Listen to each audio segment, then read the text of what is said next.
Hello, and a warm welcome to this World Nuclear Association Strategic eForum pre-event, Industry Gamechangers. I hope wherever you are in the world, you're keeping safe and well. My name is Serge, Head of Industry Cooperation at the World Nuclear Association. I'll be your host for today.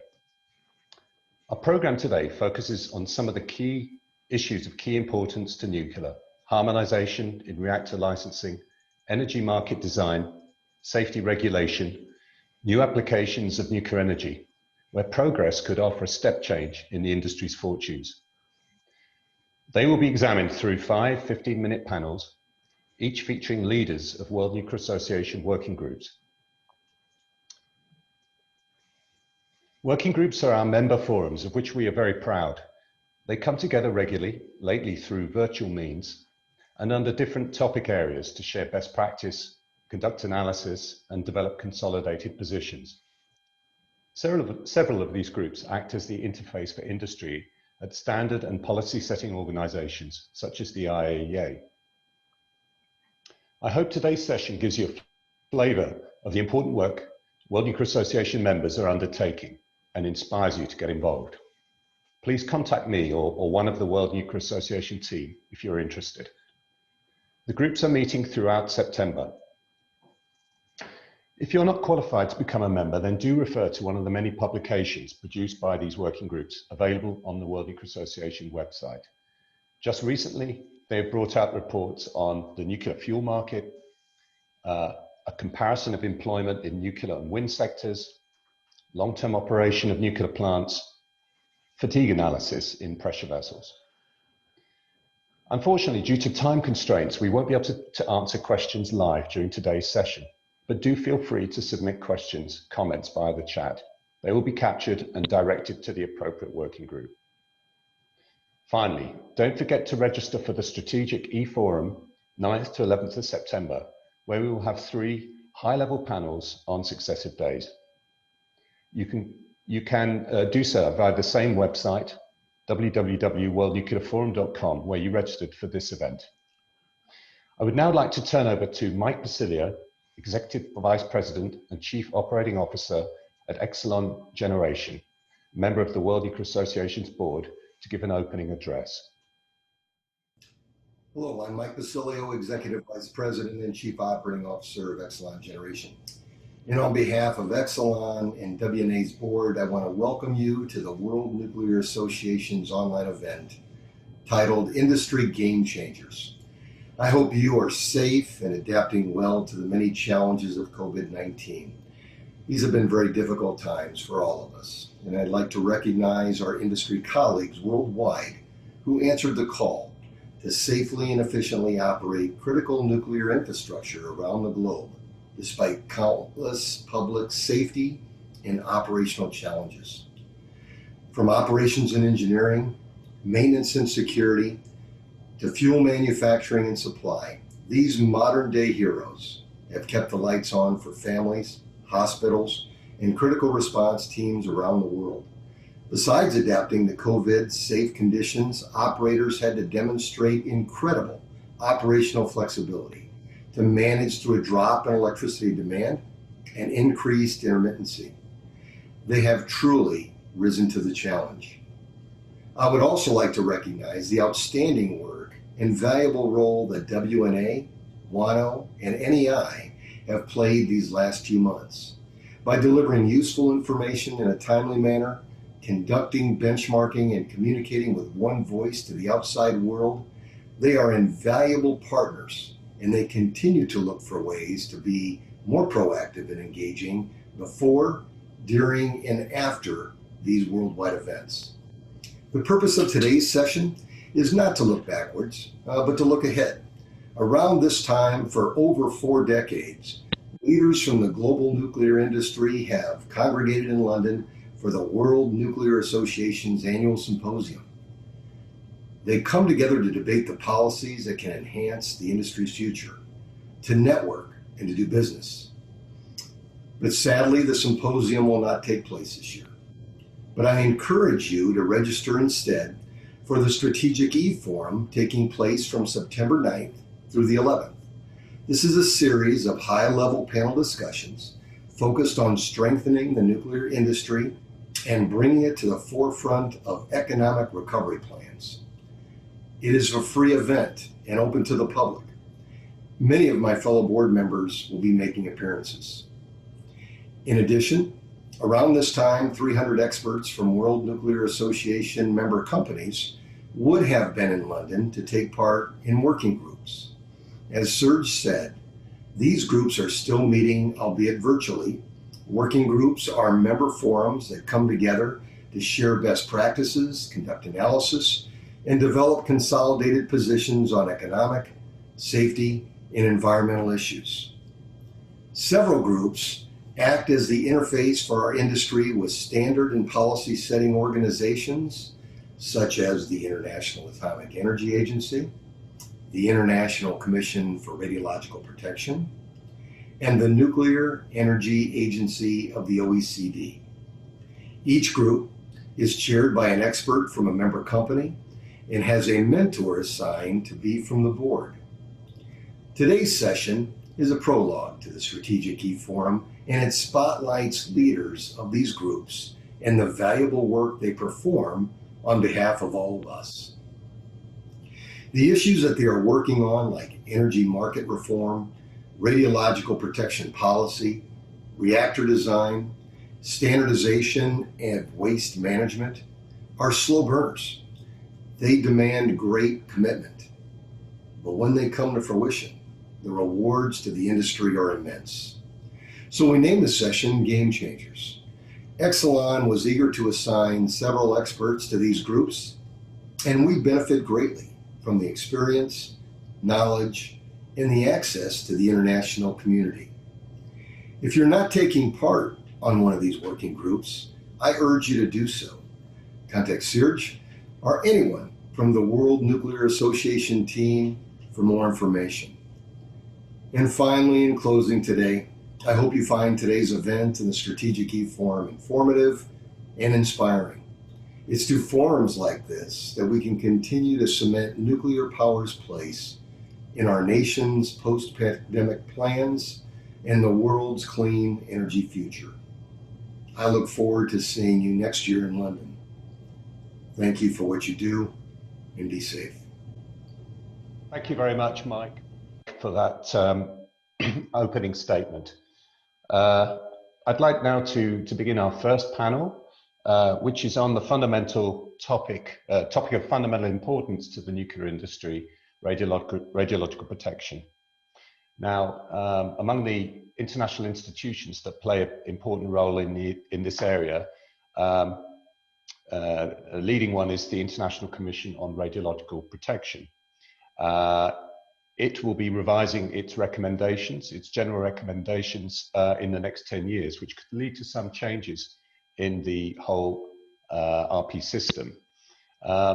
It also changes its recommendations on an ongoing basis.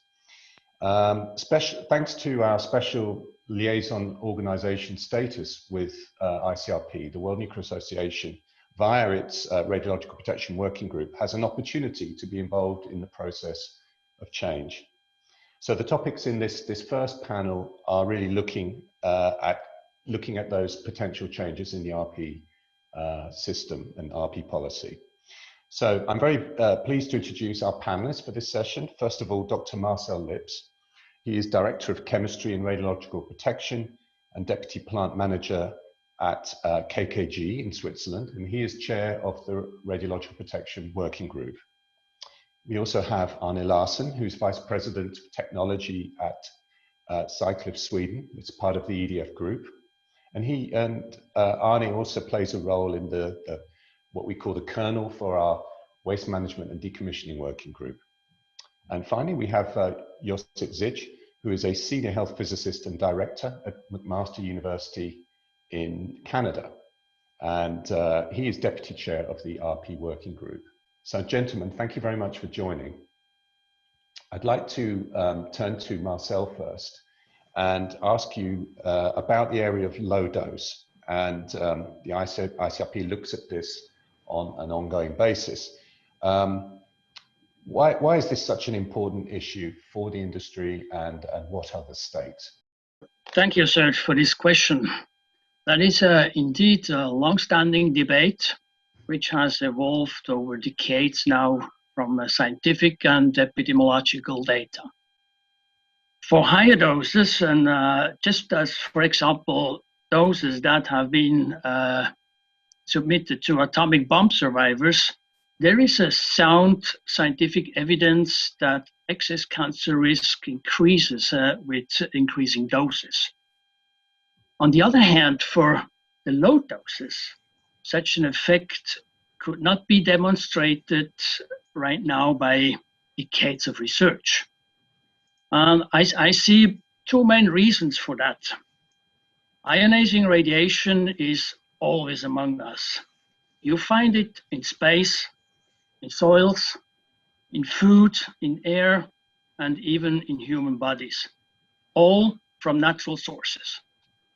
This natural background radiation varies considerably depending on where you live. People are exposed to a very few millisieverts a year, up to some tenths of millisieverts a year, and in exceptional cases, even to more than 100 millisieverts a year. So the variation covers almost 2 full decades. Second, globally, about 25% of people die from cancer for a variety of reasons. In this case, too, the cancer rate is subject to natural variation from region to region. So demonstrating an effect of low doses, which are tiny compared to the variation of natural background radiation, possibly increasing your cancer risk by an amount much smaller than natural variation, will not be possible by epidemiological data. Reference groups will be too small, and co-founder effects will distort the results. A new approach through biological research did not eliminate the uncertainty, and corresponding studies are often contradictory. With that in mind, as a conservative, convenient, pragmatic approach, the radiological protection community assumes a linear, no threshold model indicating an increase in excess cancer risk at any tiny doses greater than 0. In the context just mentioned before, the variation of natural background radiation, the variation of cancer risk, the use of this linear non-threshold model is often misunderstood and leads policymakers to over-conservatism, causing unnecessary confusion and fear among the general public, as well as unnecessary burden to the industry and its application of the nuclear technologies. A misbalance of assumed risk and the silent keeping of benefits may hinder the further development of these technologies, just for example, for medical applications or as a low carbon power generating source. I personally see therefore a big need in radiation education, which is almost inexistent in national basic education programs. That would increase people's ability to better understand risks and benefits and lower their dependencies on any misleading headlines. These some quick thoughts on your question, Serge. Thank you very much, Marcel. So the stakes couldn't be greater, really. I'd like to turn over now to Josip. So in a similar way, we're looking at changes to the ways to the units and for measuring dose.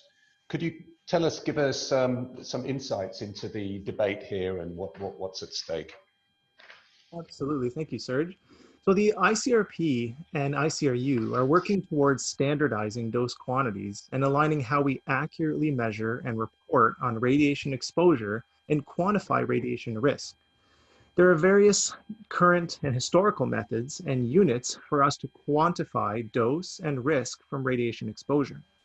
From a continual development and research perspective, we can always come up with new and simpler and even more accurate dose quantities.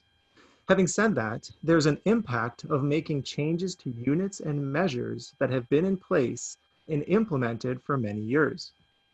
All the different units of measures and quantities can be confusing. What is the difference between exposure, absorbed dose, equivalent dose, effective dose, and units like the REM or the Sievert? As a radiation safety specialist, I'm happy to explain and define these units, but if it is confusing for those that are already working in the nuclear field, just imagine how much more confusing it would be for members of the public. Standardization and simplification of dose quantities is important to members of public and to workers, but we need to evaluate the impact of any change made to dose quantities. It may seem simple to say that we are going to change a unit associated with a dose quantity to make it simpler for people to understand. But for a nuclear site, the change can be costly and actually introduce error-likely situations as opposed to improving safety. For example, there's two basic measurements of effective dose that are the Sievert and the REM. The Sievert is the standard metric unit that is utilized by the ICRP and ICRU and is implemented by many regulators and organizations. Nonetheless, there are a number of sites that have historically used the REM. Should all sites then be forced to transition over to this dose quantity in order to obtain alignment?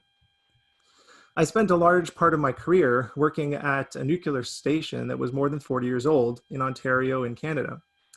There were more than 8,000 people qualified to enter that site, and the site uses the older REM or millirem unit to measure and report on whole body radiation exposure.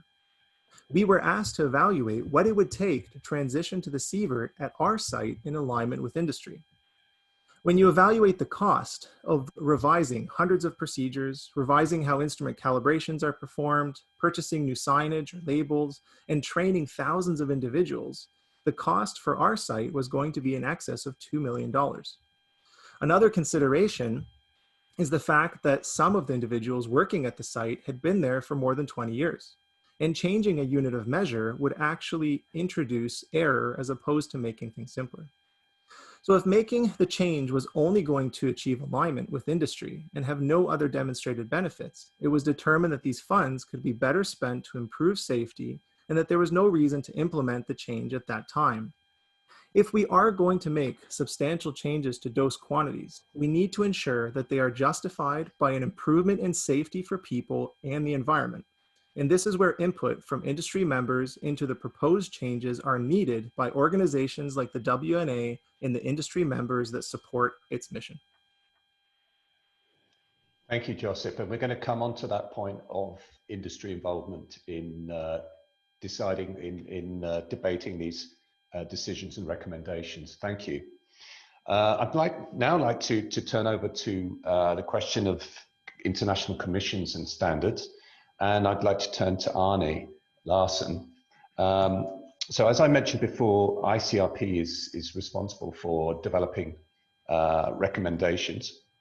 So from the perspective of an international operator like Cyclif, Arne, and you're involved in the recycling materials from nuclear sites, how important is it that these recommendations from ICRP are implemented in a uniform way?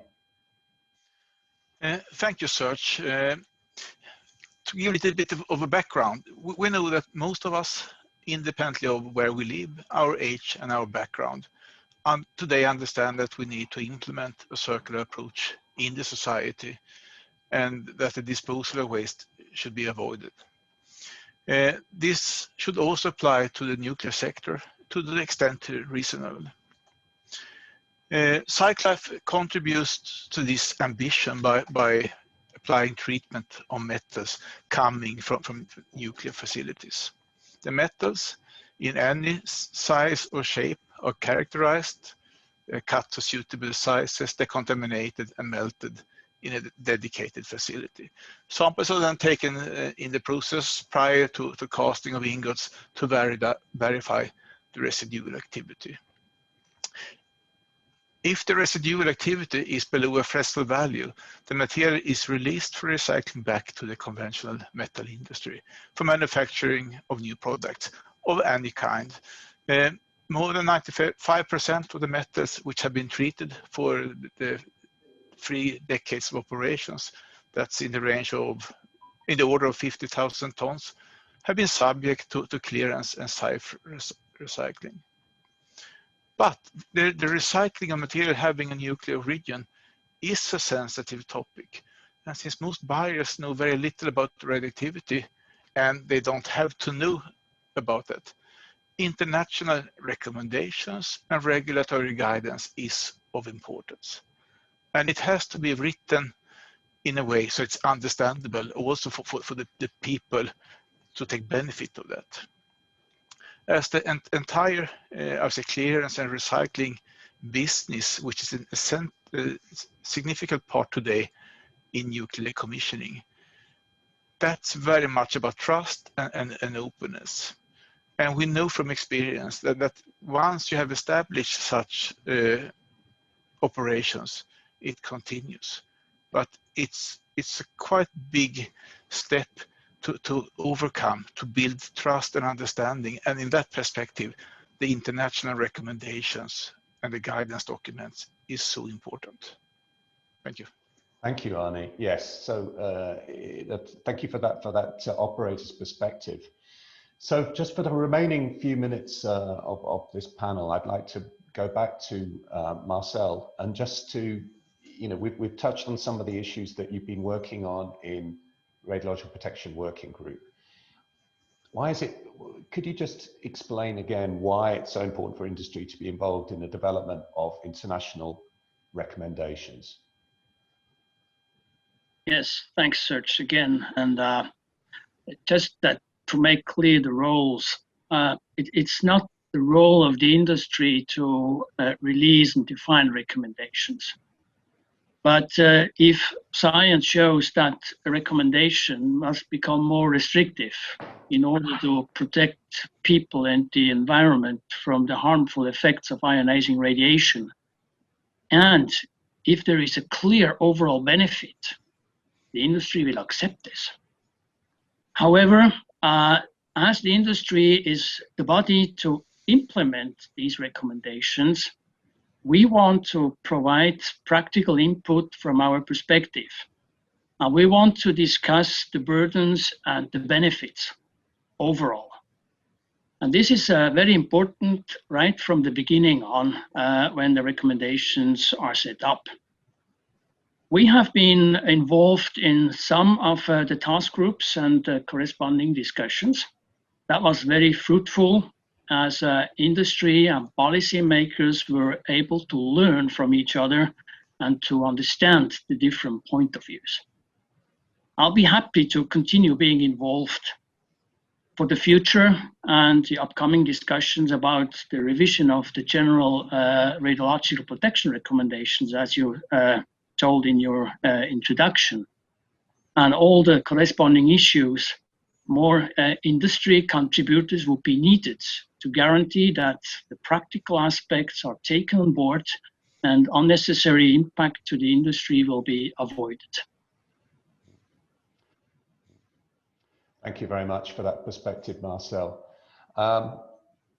Just let me underline that for many of our working groups, we actually get requested by the international organizations for industry involvement because they value our contributions. So your group is doing a great service, and it's a very active group, and I hope this mini panel today has sort of inspired a few people out there to consider joining RP Working Group. So thank you very much indeed, Marcel and Josip and Arne, for your contributions today, and look forward to seeing you soon. Thank you. Thank you.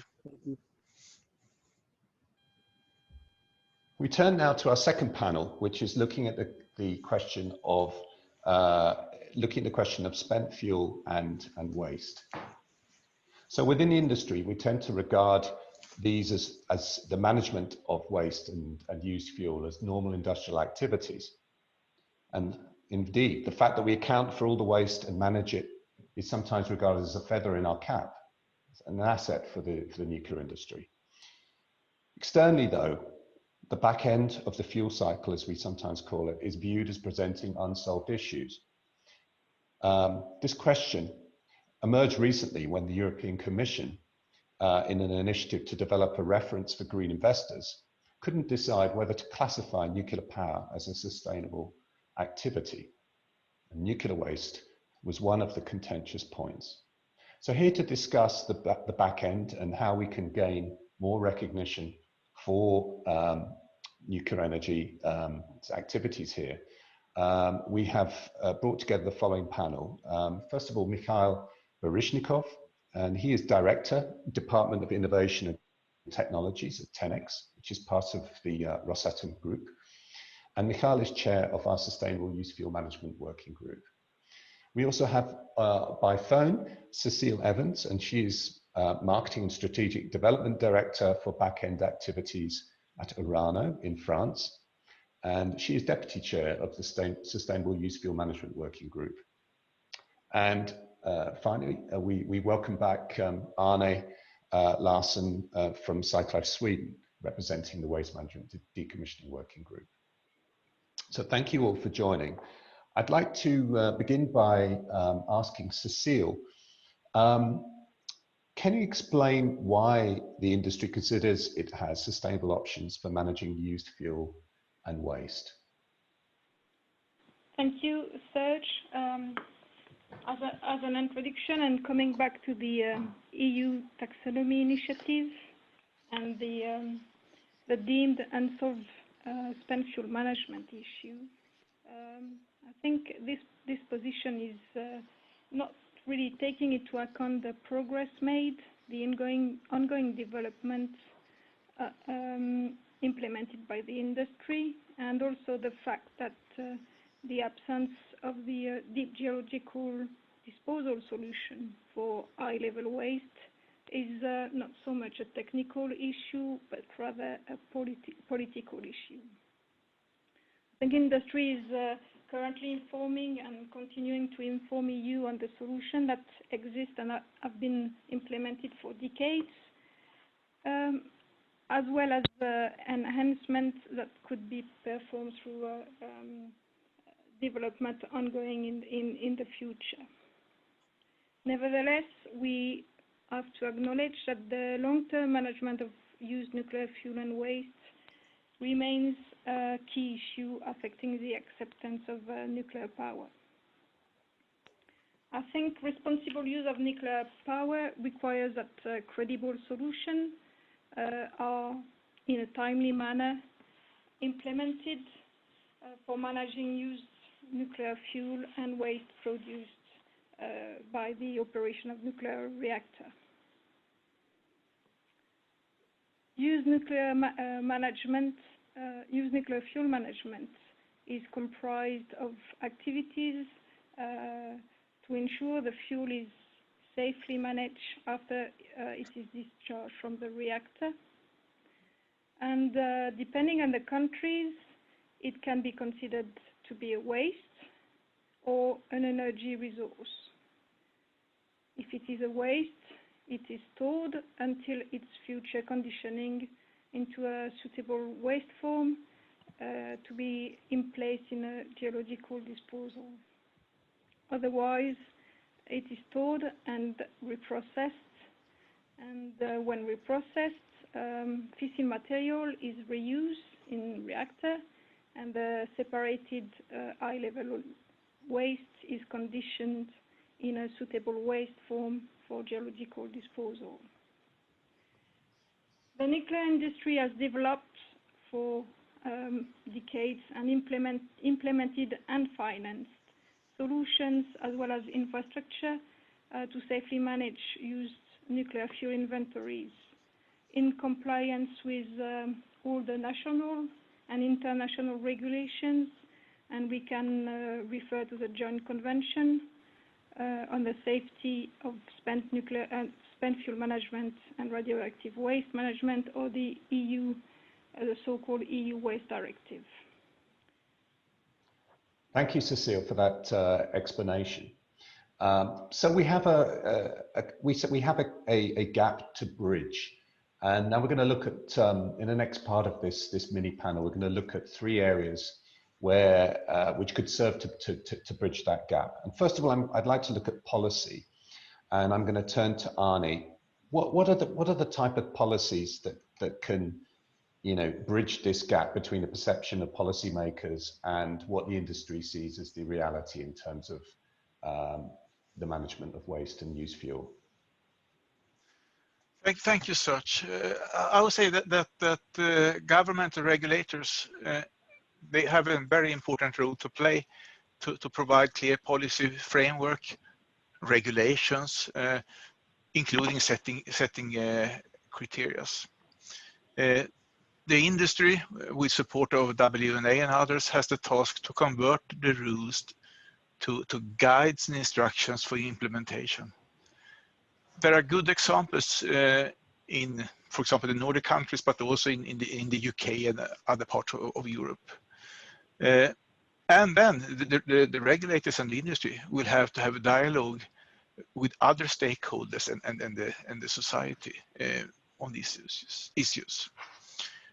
There is definitely a need for greater harmonization, because discrepancies causing confusion and mistrust. And a few examples, when we come to clearance for recycling, as an example, what is an established practice on one side of a border is totally forbidden on the other side.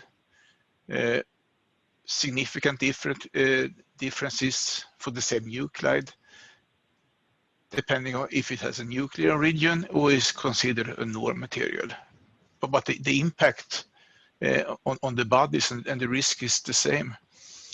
And a third and last examples, there are lower threshold values for material than for food in some examples. That causing confusion. Why threshold levels, and what is the risk, and how should we manage them?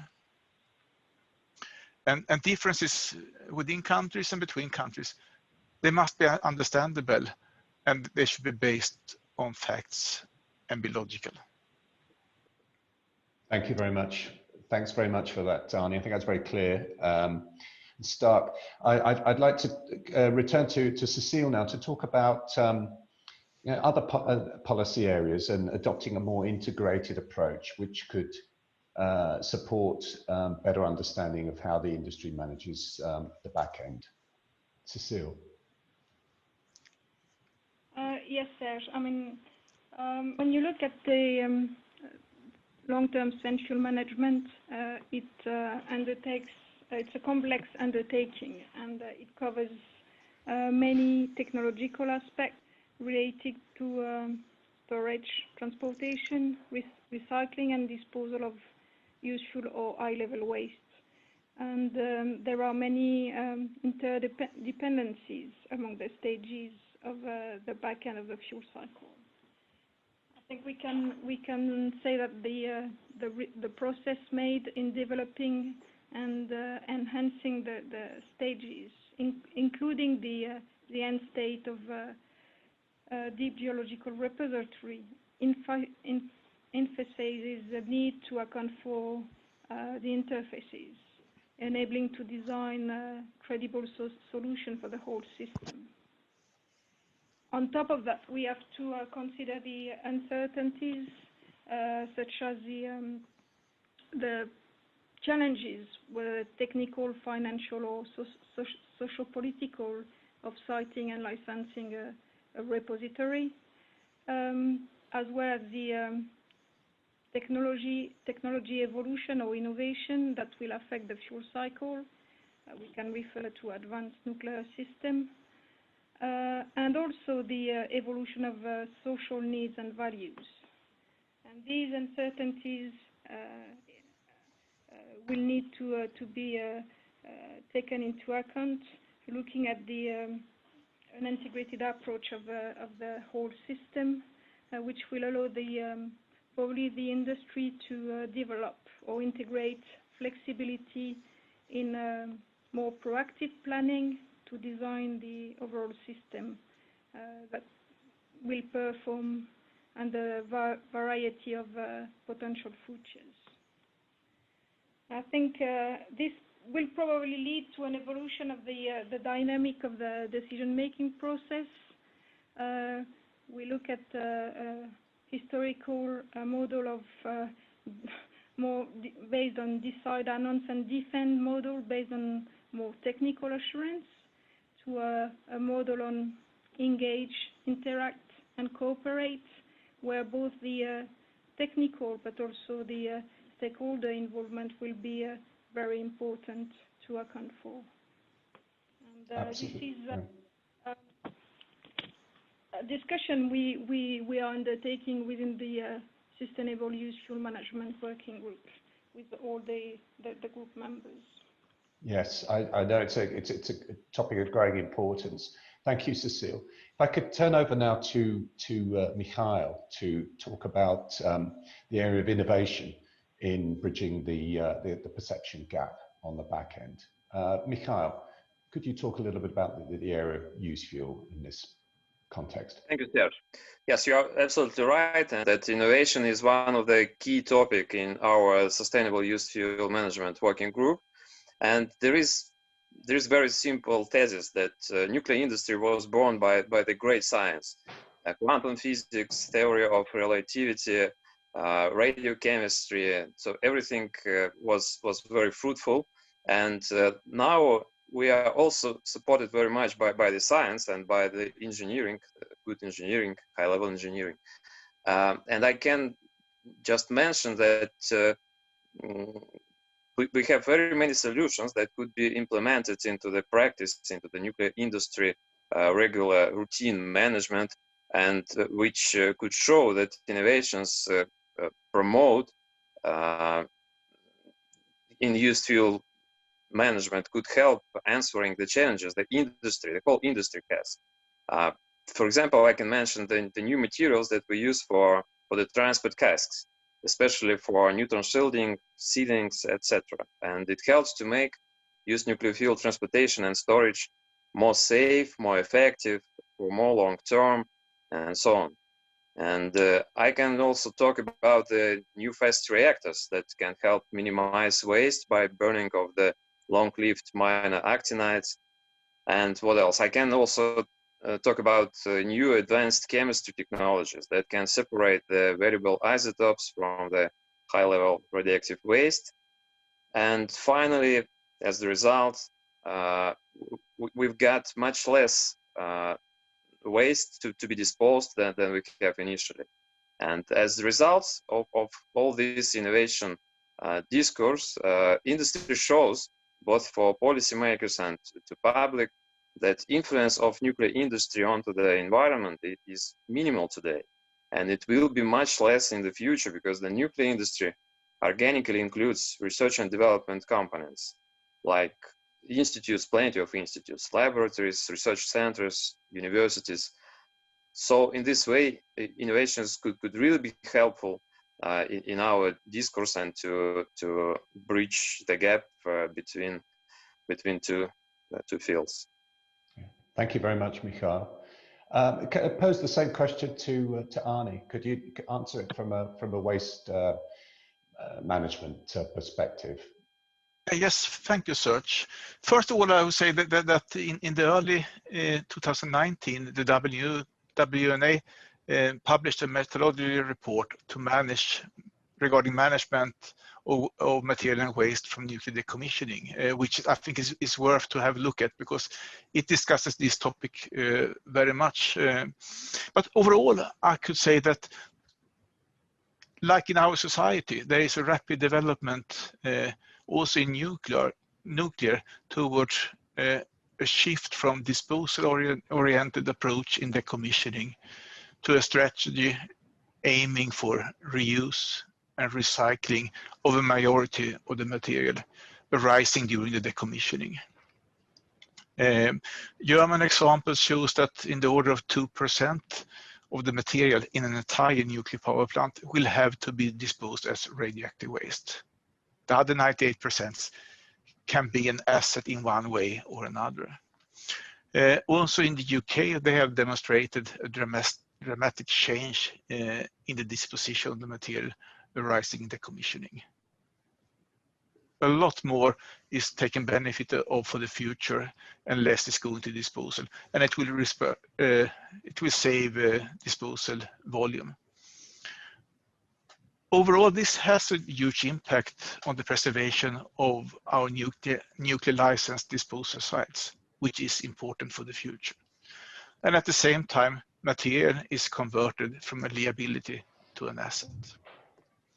And this is a lot of focus on this within the waste management and the commissioning working group and the kernel group activities. So this is close to our heart. Thank you. Thank you very much, Arne. Now, I'd like to turn finally to Michael again to look at another very important area which really overlaps with innovation and policy, namely communication, the back end. And if you could tell us briefly, Michael, because we're running a little bit late on this panel, but could you talk about some of the ideas and that the group is discussing, and the work we're doing with the World Nuclear Association Secretariat on communicating the back end? Well, there is a very simple example. We tackled today already the issue of European taxonomy on sustainable finance, and it was, let's call it a wake-up call. So industry feels it had good solutions in this area, which stakeholders were aware of it, but obviously we have not convinced everyone. And it is very important. We shouldn't talk in appropriate language with the different audiences. Nature of the nuclear technologies is not so easy to explain, so we need to, and we already tried to find clear examples and right words to describe it in an understandable way. And one of the areas we need to work on is demonstrating that the challenges of managing used nuclear fuel and radioactive waste are comparable with those of other toxic industrial materials. These, other industries have to be managed for the infinite period because there are no radioactive decay. In our case, in case of radioactive waste, it becomes more and more safe year by year. This is a very simple example, but very illustrative one, and could be could touch everybody, I think. There is another example which was already mentioned by Arne, that when decommissioned, nuclear power plant generates just a small part of the waste, which is the waste in fact, which is to be disposed, and all the remaining things could be recycled. So shortly, we need to communicate, and we need to do it better and more active. Thank you. Thank you very much indeed, Michael. That's a good note to end this mini panel on. Thank you very much indeed, Michael, Cecile, and Arne for taking part in this in our session today, Industry Game Changers.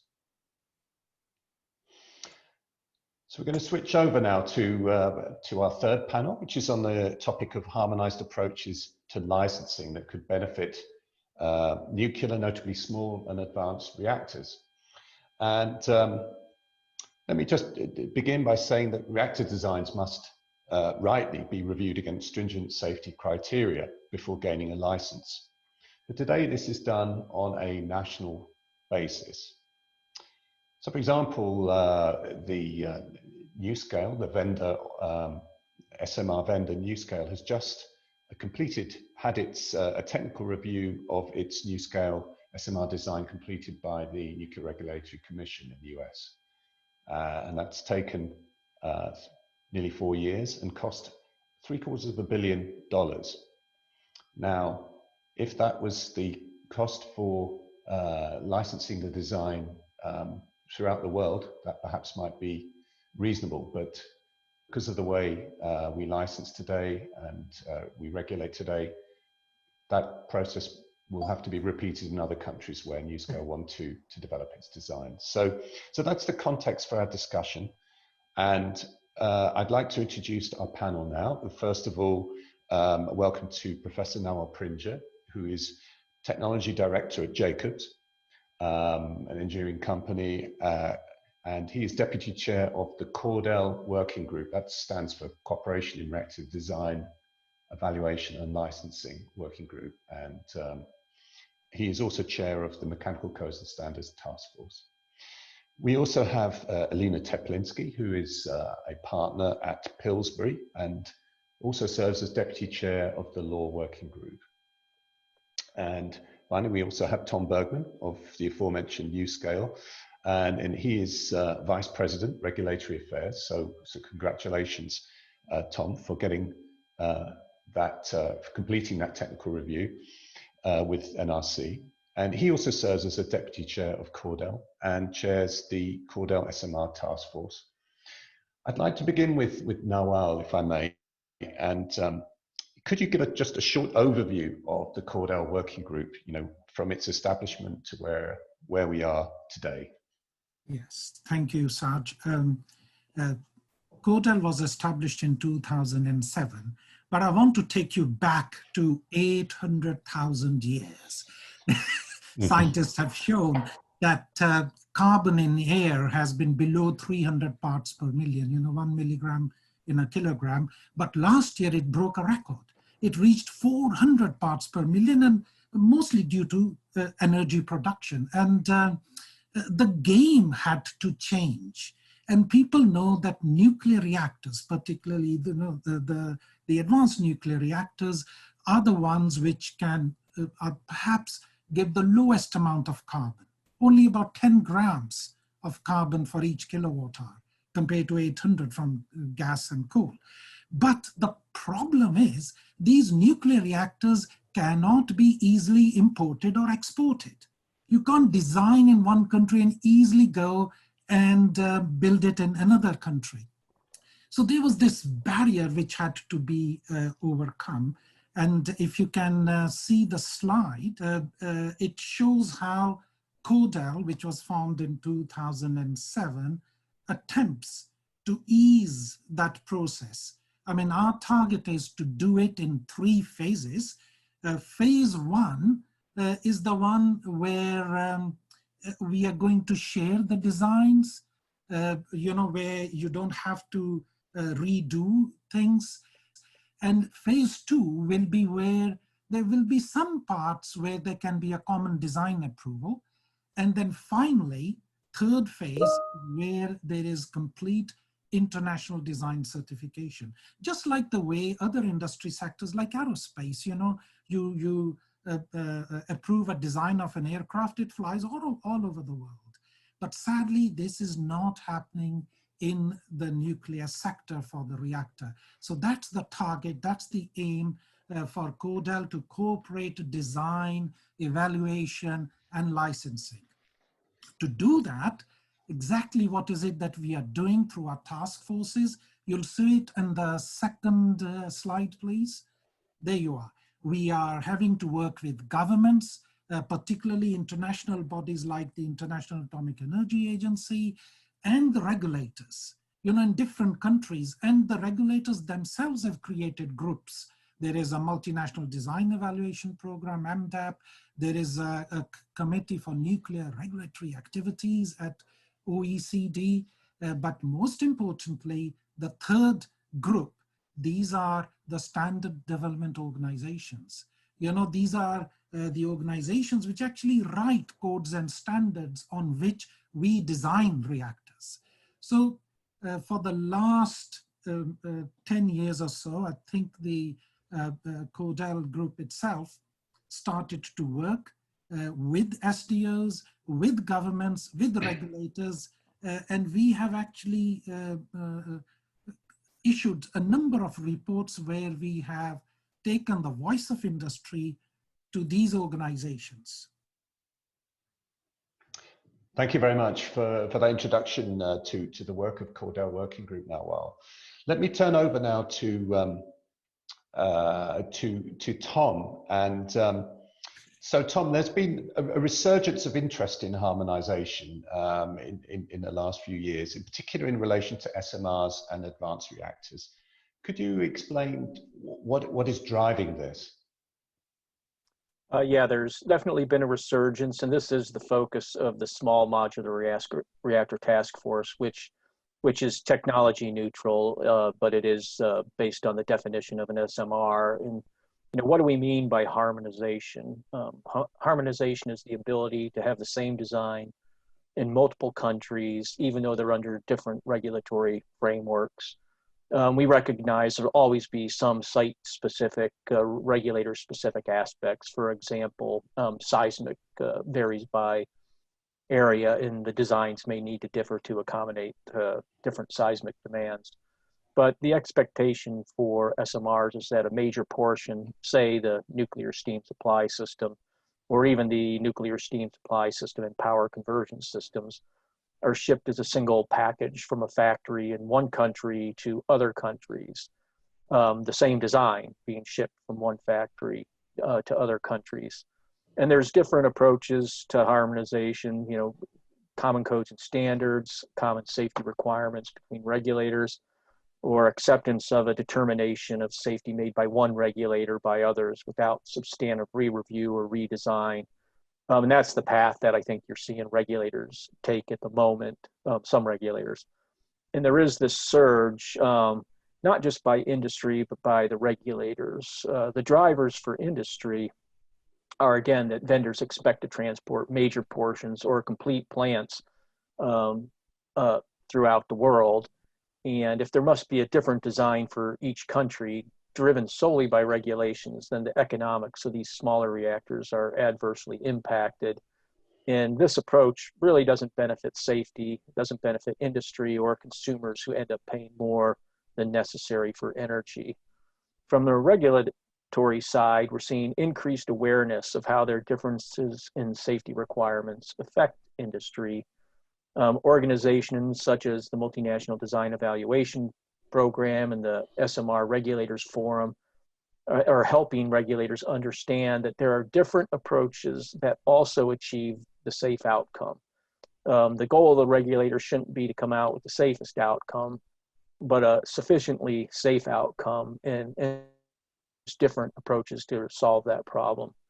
Many regulators are in bilateral or multilateral relationships. Most recently, it got a lot of press. The Canadian Nuclear Safety Commission and the U.S. Nuclear Regulatory Commission announced a memorandum of cooperation to collaborate on a number of designs. And a goal of this agreement is to improve the efficiency of a collaborative review over two independent reviews. And that is a good step forward in moving towards harmonization. And there also appears to be an increasing agreement that deep decarbonization cannot occur without nuclear power, and thus impediments to the deployment of nuclear power that do not have a basis in safety are counterproductive to humankind's future. Thank you. Thank you very much indeed, Tom. Yeah, some key points outlined there. Let me turn it over now to Alina to just dig a little deeper into what the barriers are to harmonization. We do see some progress, but there are certainly some sort of legal and barriers there that perhaps you could explain a bit about. Sure, Serge, that's absolutely right. There's been great progress made, but especially in mature markets, you do have, some significant barriers. I think there are a number of factors that we can see. One is that you're talking about very strong, very independent regulators. Some of these regulators have been regulating in substantially a similar way for 50, 60 years. So there's this issue of sovereignty. There's an issue of pride in the organizations, pride in that independence. And that doesn't mean that the regulators aren't willing to benchmark and coordinate, which already happens through Cordell and through bilateral relationships. But the issue is really going one step beyond that in accepting another country's approach and ceding some of that sovereignty. That's really issue one. The other issue is that you have these very entrenched regulatory approaches that have been very carefully crafted. They've been tested over time, for decades. And you have staff that is very comfortable with those approaches, that those are the approaches that they're used to and they're specialized in. And in fact, there were some reports in the United States that NRC staff was unhappy with some changes to NRC approaches to licensing advanced reactors. So, this is despite kind of high-level mandates to do this. The staff themselves felt uncomfortable coming up with a new approach because they'd been using the old approach, for many of them for 20, 30 years. So there are these organizational issues and kind of reluctance to change. I think the third issue, and probably most important, is that you have established national legal and regulatory frameworks. And in many countries, the laws actually require public participation in rulemakings. Often, even incremental changes to regulations engender some opposition if the public views the regulatory approach to somehow not uphold the top norms of safety. And of course, each regulator will tell the public, we have the gold standard approach. So when you go ahead and you try to change the approach, there's always some reluctance from the public, and there's some fears, both political and regulatory. What is the public response going to be, and what is it going to take from a legal and regulatory standpoint to have any meaningful step towards harmonization. And the last issue is one that was already mentioned. You've got different codes and standards. You've got about 10 different codes that are used by different regulators, and accepting new codes and standards that hadn't been used for licensing is definitely a challenge for most regulators. Thank you, Elena, for explaining those points, and it segues nicely into my next question, which was to Nawal on what exactly is being done within the Cordell Mechanical Codes and Standards Task Force to try and achieve greater harmonization and equivalence, demonstration of equivalence between different codes. Well, Serge, we are trying to overcome the barriers, as Alina has mentioned, that there are regulators and governments who say that they can have different laws and regulations. We had tried to. Cordell gave me the job at the very first MDAP conference to convince regulators about overcoming these differences in codes and standards. And the cardinal principle that is stated was simply that you are free to have your own laws, your own culture, your own languages, but you are not free to have your own physics or your own mathematics. So on those grounds, there has to be a harmonization. And please remember, designs are done and evaluated in accordance with these design codes. And currently they do differ. And why do they differ? This is really what our task force has been looking at. Take example of a pressure vessel, same material, same loading. And if you design it, say, to a Russian code, the thickness is different. If you take it to America, the same pressure vessel will become unsafe because it works at a different thickness. So we took on the job to establish what is the root cause of these differences. So we worked with SDOs to do what we call code comparison. And having compared, we then try to identify those differences, see what is equivalent. So harmonization doesn't always have to be exactly same. You can always make an equivalent approach and propose something which can be harmonized. We have, and along with us is the Digital Instrumentation and Code Task Force and the Mechanical Task Force. So we have issued 4 reports, starting with having done a survey.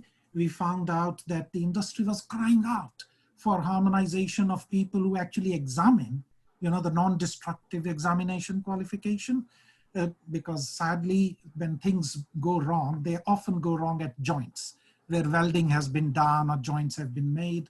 And that followed by qualification for the welding procedures and welders.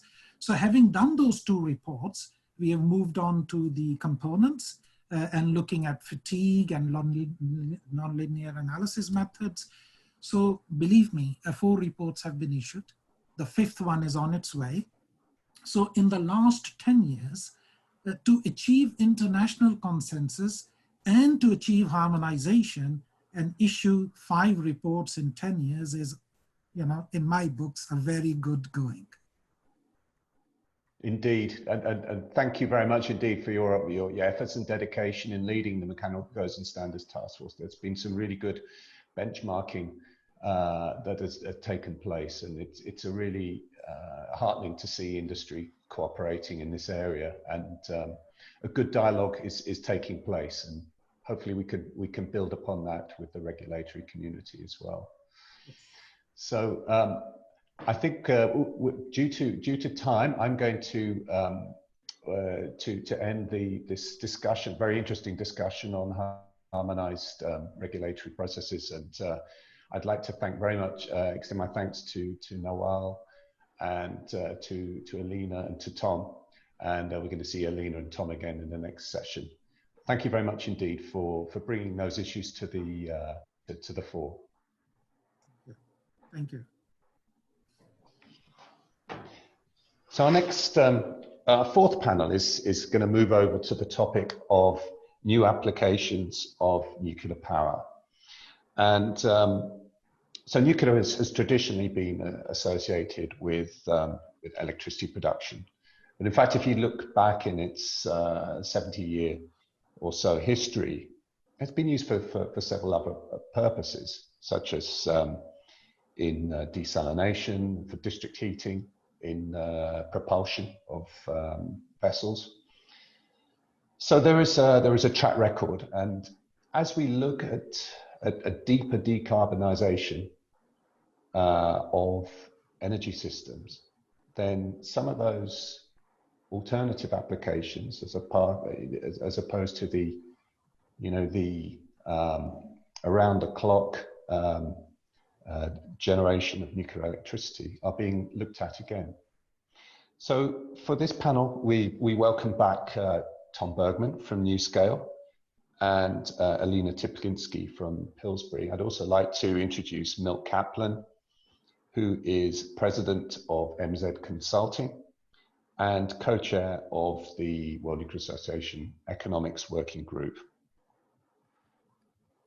And I'd like to ask my first question to Tom. Could you provide an overview of the new non-electric applications of nuclear energy? I say new, but I say some of them have been looked at before, but they're being looked at afresh, and the top technologies that can enable them. Sure, thanks for that. Yeah, as you know, with some exceptions, nuclear power plants have been seen as providers of baseload electricity, in part because of their size. One of the biggest drivers to rethink this, at least in the US, is the deployment of wind and solar that are by nature intermittent. And at some times of the day, they're producing so much power that there isn't enough remaining demand to support the baseload power plants at an economic production cost. So in response, you know, nuclear power has been rethinking what nuclear can do. And, you know, even in the US now, large light water reactors are looking at hydrogen production to augment the electricity production when electricity demand is low. A difference between these gigawatt-sized plants and SMRs, whether they're light water reactors or non-light water reactors, is that the energy output of SMRs is more closely matched in capacity to that needed by industrial or civil purposes. In addition, as many designs involve multiple reactor modules, the reactors can be deployed more easily for multiple uses, whether it is electricity or process heat. Some of the new designs are also better suited for load following, which is best incorporated early in the design process to better augment variable output from wind and solar. The non-electricity options continue to expand. You know, desalination's been around a long time. City heat's been used in some places. Hydrogen production's being attractive, and refinery and other industrial process heat applications continue to come forward. And again, these can either be where a plant is generating both electricity and process heat, or in an isolated location, providing nothing but process heat to a specific use like a mine. So thank you. Yeah, thanks very much, Tom, for that overview. If I could turn over now to Milt, who's speaking to us from Canada. And I know Canada is looking at, you know, in terms of novel ways of using nuclear energy, they are looking at off-grid applications of nuclear power plants. And could you provide a bit of insight into the ways of what's being done in Canada and more internationally in this area? Well, absolutely. Thank you, Serge, and good morning, everybody from Toronto, Canada. As most people know, in Canada, there is a lot of activity going on SMR deployment across the country. Many different provinces are participating, and we're looking at both the more traditional on-grid SMRs as well as the off-grid SMRs, which sometimes are called very small or VSMRs, or in the US, they tend to call them micro-reactors. I think what's interesting is that while sort of the on-grid SMRs are rooted in the familiar, you know, as Tom just said, you know, it's more traditional utilities having another option for electricity generation that they can add to their grids that have a lot of benefits and other suitable attributes. The off-grid use for SMRs, whether it's for electricity or electricity and heat, are really revolutionary in nature. I mean, they really suit the name of this discussion, which is game changers, because, you know, Canada's a vast country. We have a lot of remote communities, both either with many of them where Indigenous peoples live, or some of them where we have mining and other extraction industries. And what these SMRs do is give us an opportunity to replace, in most cases, diesel generation. And diesel, as most people know, is expensive, it's dirty. You have to transport it to these remote locations. In the far north, as a result of climate change, the sort of ice roads that are the normal mode of transportation in the winter their season is becoming smaller and smaller. And so these are very exciting new uses for off-grid generation. And we're moving forward with that. Many people will have seen Ontario Power Generation is working together with USNC to deploy or to start the deployment process and approval process for putting a demonstration plant at the Chalk River site. Thank you very much, Milt. That's very interesting. Let me turn it over now to Elena. We've heard now about some of these new nuclear applications, some electrical, some non-electric. Can you say something about the different levels of industrial deployment of them? Yeah, absolutely. So I think, as Tom already mentioned, you have commercial use of nuclear power for heat. So district heat is a really good example. You've got countries like Russia, Ukraine, Sweden, Switzerland. These have all had nuclear fuel district heating schemes. The focus though now is on SMRs, which can be sited closer to heat loads. So these previous examples all involve large reactors that require significant district heating infrastructure. Because you cannot site these plants closer to heat loads, and you can potentially do that with SMRs if regulators accept, as the NRC has, that the emergency protection zone can be limited to the site boundary. When you look at desalination, there are some really good examples as well. In Kazakhstan, there was a FAS breeder reactor at Aktau that used waste heat for desalination of water. It operated for 40 years. So you've got an example for decades of that being used. But other than that example, desalination has been used in a more limited capacity. Countries like India, Pakistan, and China, but hasn't really been used at scale. The UAE is planning to use some waste heat from Baraka for desalination, but I don't think we yet know the capacity. So there is still an opportunity to expand desalination capacity using nuclear. And then if we look at something like hydrogen, there's still a lot of some R&D that requires to be done, as well as commercial demonstration. So with hydrogen, you've got some limited pilot projects in Korea and Japan. You've got a lot of research that's been done in countries like the US, for example, but there are still some areas of development, for example, with high temperature electrolysis, you need the development of high temperature materials and membranes. So this is something that requires significant amount of government support to really propel the use of nuclear for hydrogen. And the market is potentially immense. So talking about game changers, this could be a true game changer, and it requires significant amount of focus. Thank you very much indeed, Alina. Let me turn back now to Tom to talk about the legal implications of introducing some of these new nuclear applications. And I know you've looked into that particularly in the US context.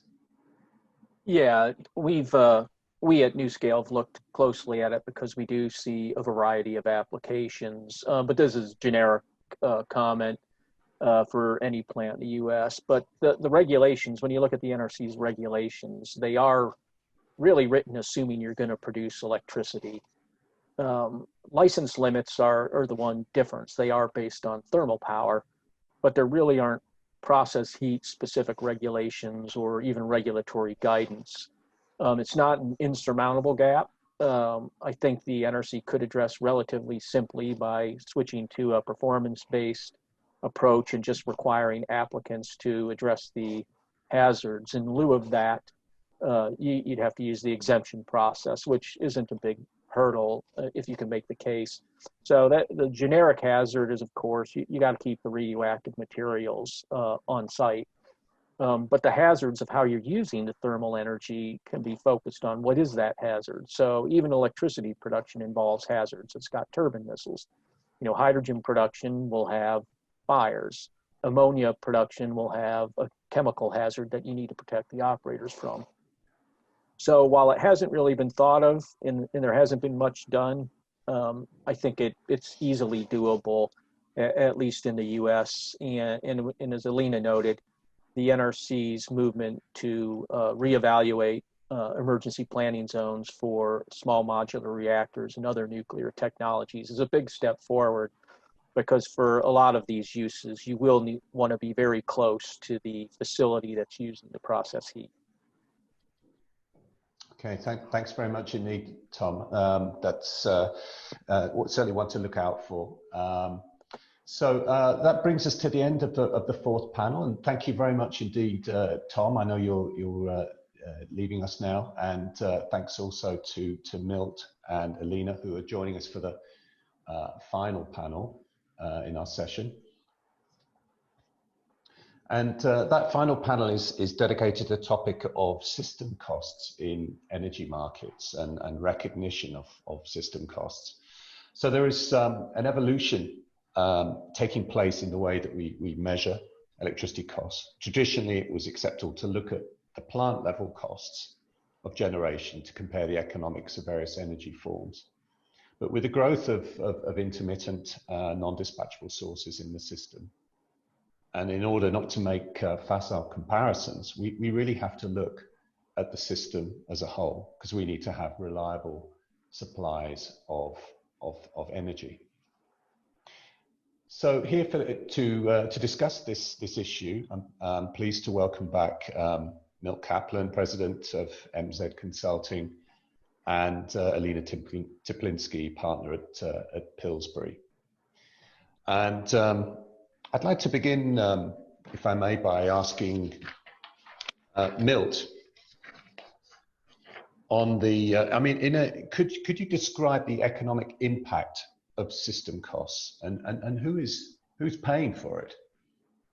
Well, Serge, that's a good question, because this is really a big change in the way we look at economics and for electricity generation. Most people are probably aware that the most common term we've used in the past is the levelized cost of electricity, which is very narrow. It looks specifically, if you put a plant in spot A, how much does it cost to bring electricity out to the bus bar of that plant?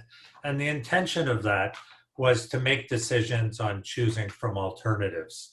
So if you had a site identified or a location and you said, okay, I'm thinking to build a nuclear power plant or a coal power plant or a gas power plant, they have similar attributes, and the LCOE was sufficient for that to be comparable. But as we've introduced more and more variable renewables into the system, the characteristics are very, very different, and you can't compare them on a one-on-one basis. And so what's very interesting is the Nuclear Energy Agency has started almost a decade ago looking at this concept of system costs, which are what's the impact of implementing a certain type of generation on the system, and do you need to make system upgrades or changes in how you manage the system, and those come with costs. And so that's, I think, where we're at today. The approach is still evolving. Last year, the NEA issued a report called The Cost of Decarbonization, System Costs with High Shares of Renewables, deepens and enlarges our work on system costs. So this report is an important report because the system costs can be substantial. You can add anywhere from $30 to $50 a megawatt hour to the cost of generation by looking at system costs. And I think what's interesting is that the system costs increase as the amount of variable renewables on the system increase. So it's not hard to imagine, because once you get above, I think the experience is showing above about 30%, you're starting to get a big impact, because we know that managing a system where the resources are not dispatchable, but that you have to accept, power from the sun when the sun is shining, but you also have to be able to generate that power and serve customers if it's a cloudy day, or you have to be able to accept the energy when the wind is blowing, but you have to be able to serve customers on a quiet day when the wind is not blowing, means you have to overbuild.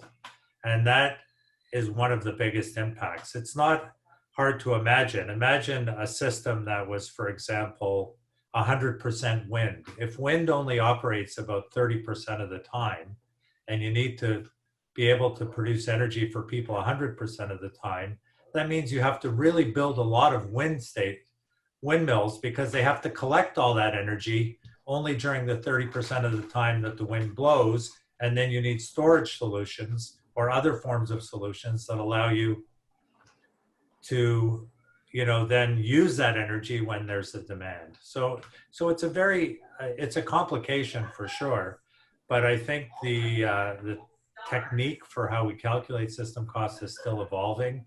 But I really want to laud the NEA for the good work they're doing in this area. Indeed, indeed.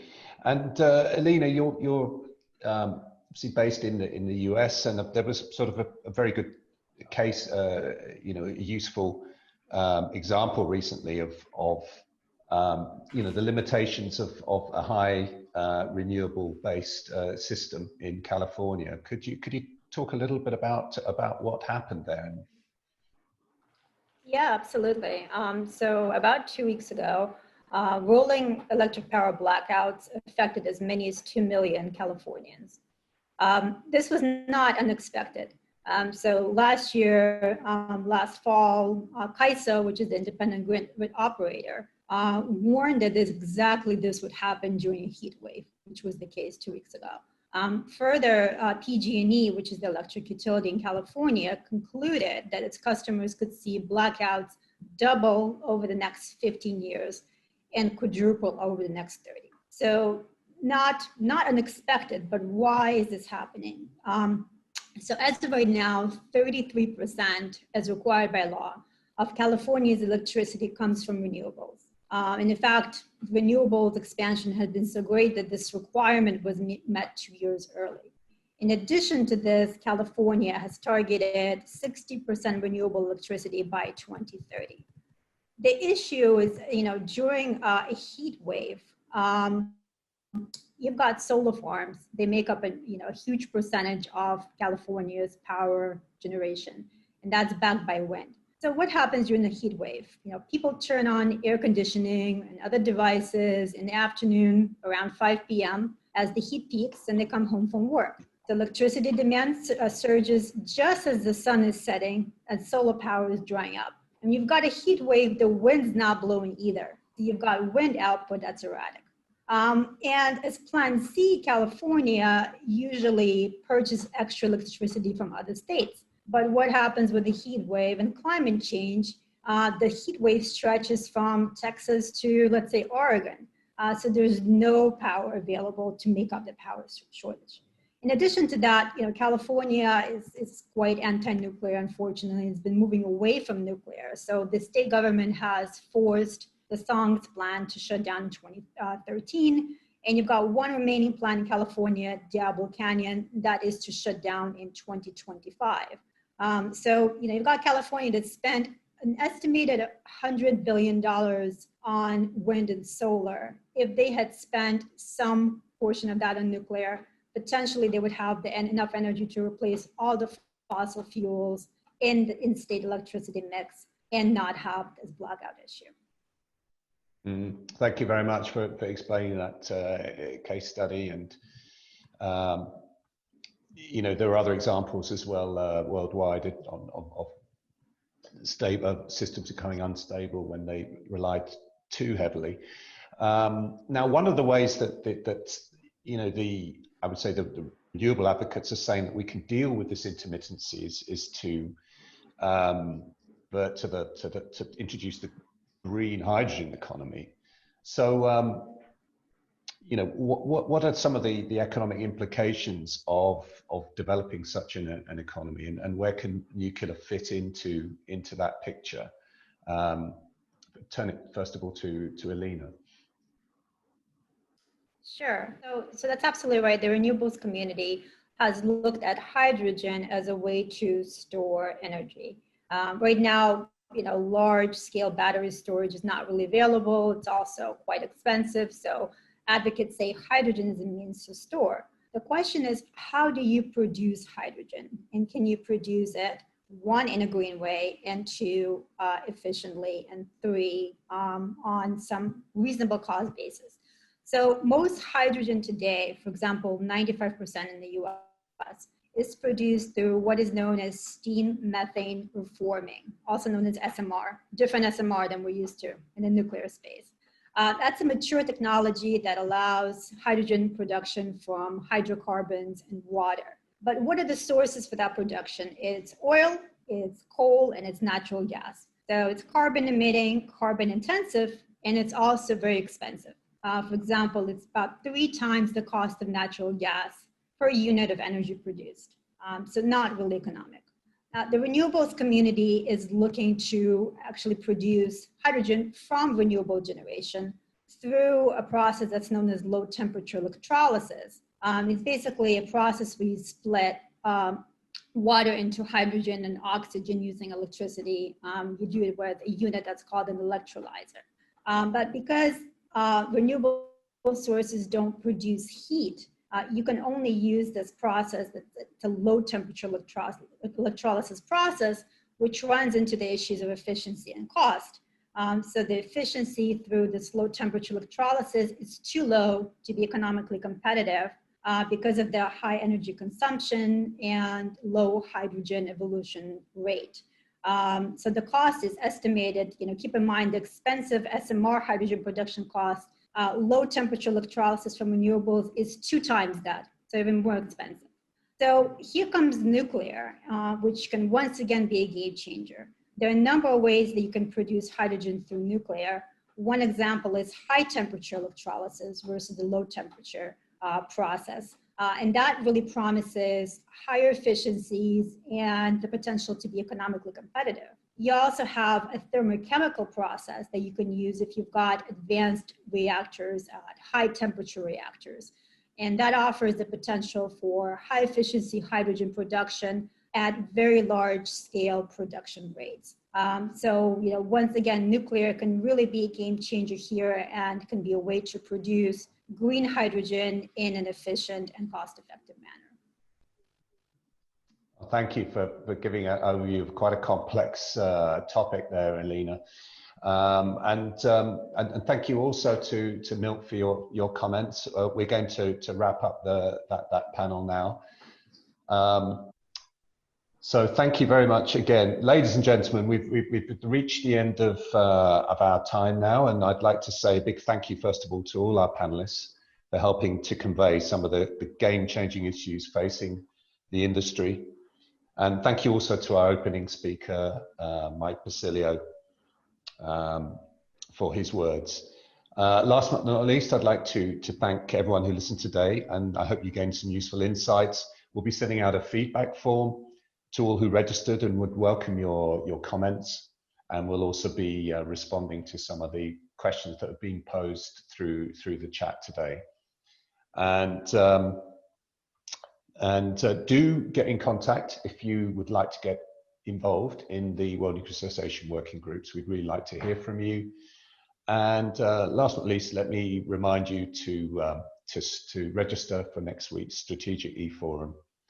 Look forward to seeing some of you there.